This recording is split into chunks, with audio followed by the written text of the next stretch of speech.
My name's Thomas Hanna. I live out in Tomlevay, Killowen, on the shores of the County Loch.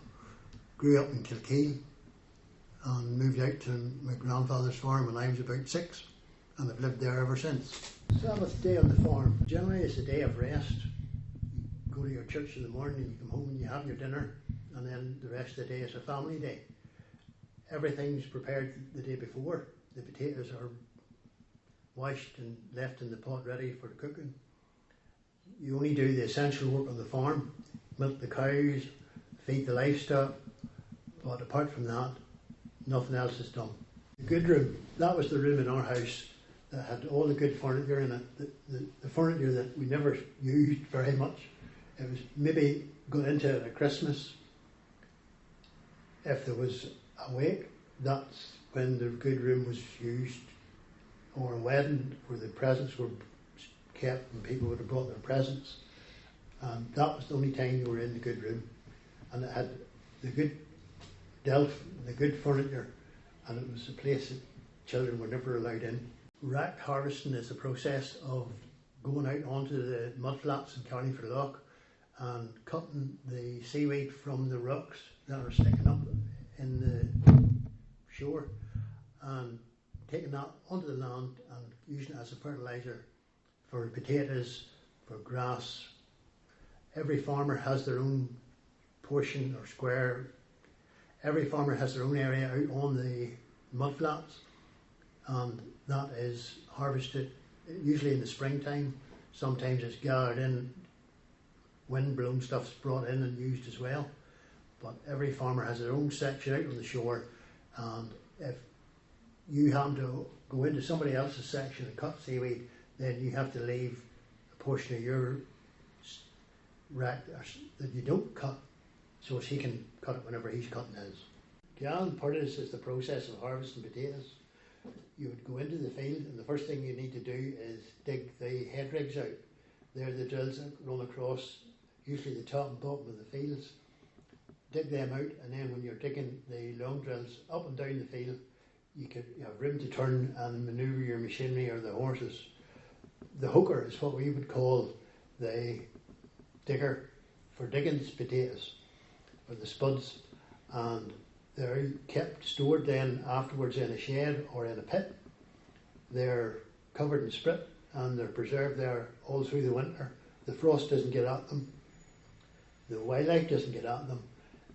It's all covered in soil and they're kept fresh and last all year. That was the process of happing the puddies. Once you had the split on, that was them happed. The soil was covered over them and they were fresh and good for all year. Garden ditches, that's where you would take your billhook and cut down thorns to fill a gap where maybe sheep broke out, or if you were putting stock into a field, you would prepare the ditch beforehand and make sure that there was no holes in the hedge or in the ditch that stock could escape through. And Brereton ditches is our word for filling the gaps in the hedges. Redding up, that is putting everything where it belongs. When you're finished working with tools or any implement on the farm, putting it where it belongs, so as when you want it, it's where you need it to be the next time you go looking for it. It's not lost or wondering where it's at, it's in its proper place. Healing ewes is the process of marking sheep, for putting every farmer's individual identification mark on the sheep. Our particular mark is a dot on each shoulder, so that if our sheep break out and wander away, people will know instantly who owns them sheep. And then if they're on the mountain grazing among numerous farmers' sheep, as they do in the summertime, the sheep are all easily identified and easily separated. Capping cattle, if you were shifting them from one field to another and you had to go up a lane and there was a neighbour's gate that wasn't on, you would stand in the gap and you would cap the cattle past the gate, up the lane into your own field, or if you were driving them on the road from one farm to another, you'd be running in front of them, standing in people's gates, standing in the junctions of roads, capping them to make sure you get them to go where you want them to go. A byre, that's where the cows were, that's a cow shed. A shed, that's a large shed on our farm where we would have kept the hay and straw. The pig crew, that's the small house at the bottom of the yard that the pigs would have run in and out of. The dunkel, that's where all the farmyard manure was stored, just beside the yard and spread every springtime.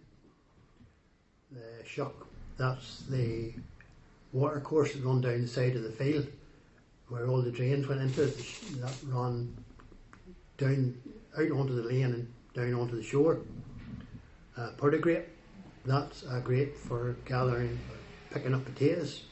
It's like a normal grate with balls on the end where you don't damage the potatoes. Bill hook, cutting hook for briaring the ditches. A langle, rope for tying between the front and back legs of a sheep to keep her from escaping. Paling posts, that's a fence post for putting up barbed wire. And a hooker, as a potato digger, used in our farm to dig potatoes, obviously. It's like a sleigh. We had one on our farm. It was actually went in the back of the tractor, and it was used it for shifting heavy stones when you were ditching or clearing land or preparing ground, and you needed something heavy shifted. Cows, we would call them cattle, and a moilie would be a hornless cow. A young calf would be a sookie. A drap calf would be a newborn calf, just up to about 2 weeks old. Beast or baste, a ewe, a female sheep. A tip is a male sheep. A banty is a small hen. Kale, that would be like a cabbage. Scallions, those would be like onions. Purdies, potatoes, every farm would have had those. Dorkins, a common weed no farmer wants to see in his field. Bracken would be ferns. Thistle, again, something that nobody wants to see in their field. Plantain. On our farm we had a plantain. A plantain is generally an area beside the farm where trees would be planted, apple trees, and surrounded by a fence or a hedge. And there the hens would have lived.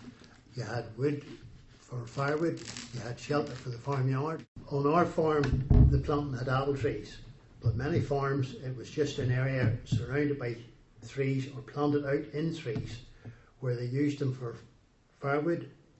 And as well as that, whenever they would have been made the haystacks, they sheltered the haystacks in the winter time. And that was where that was where the fodder for the cattle was stored, in the haystacks. And that planting protected them during the winter time. The 12th of July is one of the biggest days in the year, apart from Christmas. It was a day that we got to meet all our friends that we had known from all the other different lodges that you didn't see much of maybe the rest of the year. People were home for the 12th. I worked away from home. You had to get everything read up for the 12th and tidied. You got all the whitewashing done. The houses were all cleaned and everything was left ready for the 12th. The hedges were cut. If you didn't get them things done, you were behind in your work. So there was a big push beforehand to get things cleared and ready for the 12th. You always hoped that the 12th of July was a good day because nobody likes to be parading in the rain. And if it was a good day, sometimes there was hay to be made. And it has been known to go home after the morning parade and turn hay, or maybe even bale it, and rush back to take part in the evening parade again. Because the weather is an important thing in the farming calendar, and you have to make hay while the sun shines.